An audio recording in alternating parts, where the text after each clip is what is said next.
Orange County Registered Digital. Hello and welcome to the OCVarsity Hoops Show. I'm your host, Jonathan Khamis, joined by our OC Register High School Prep guru, Steve Fryer, on this post-Super Bowl edition. You enjoy the Super Bowl, Steve? Yeah, it was fun, especially because I called Seattle to win it by 10 points. A lot of people thought I was crazy, but hey, who's crazy now, man? Defense wins championships, that's all I got to say. Okay, Steve, another week of high school sports basketball here in the county, and we're here at Dana Hills High School. They have a great game coming up against Trabuco Hills. Dana Hills won the initial matchup, but that was here at this gym. This time they're on the road to take on Trabuco Hills. We talked to the coaching staff and the boys, but what's your take on this matchup? Well, Dana Hills has got something that a lot of teams in the CV League don't have. They have a really good big guy, James Taylor, 6'8". They also, got a couple other guys pretty big. Clendon is about 6'5". Sheffield's about 6'2" or so. And they're not a really great outside shooting team, but their inside presence gives a lot of teams problems and gave Trabuco Hills some issues last time. We'll see how that goes in the rematch Friday at Trabuco Hills. All right, like I said, we caught up with Coach Desiano and a couple of his players. Biggest things about our team is the lack of egos. And they've been playing together for a long time, so they know each other, and I think that goes a long way.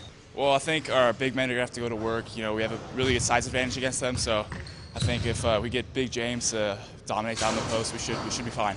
Me and James working that high-low, I think is going to really working successfully. And then when they start doubling down on the big guys down low, then we kick it out for three-pointers. And when we're hitting those, I think we're pretty hard to beat.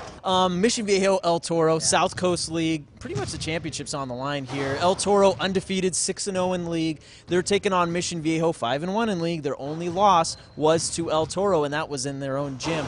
Close game, Steve. What do you expect going into the rematch? We know Hutchison is a guy to look out for on the Diablos. Yeah, he sure is. He's such a fine player, such a smooth guy all around. He can shoot it pretty good, too, 12 to 15 feet and a little further than that. Is he the second best player in the county after Stanley Johnson? He's definitely in the discussion.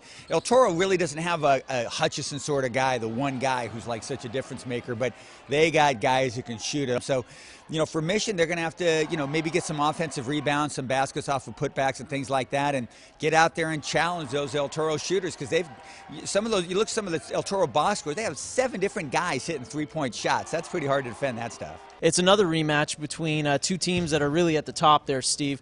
Edison taking on Los Alamitos. Edison lost their previous matchup to Los Al on the road, and it was just a fantastic showcase. With Edison, it's all about, getting the three-point game working and not giving up a lot of offensive rebounds. And because Los Al's got a height advantage, and they have got the athletes, too. That Los Al team's really good and going to be a team to watch out for in the playoffs. All right, thanks to Dana Hills for the hospitality. We're going to get out of here and try not to, we're going to try to maybe cover our heads with all the seagulls roaming around here these parts. Thanks to Steve Fryer. I'm Jonathan Khamis, and check out OCVarsity.com where we've got you covered. Orange County Register. We are here in the service of Orange County.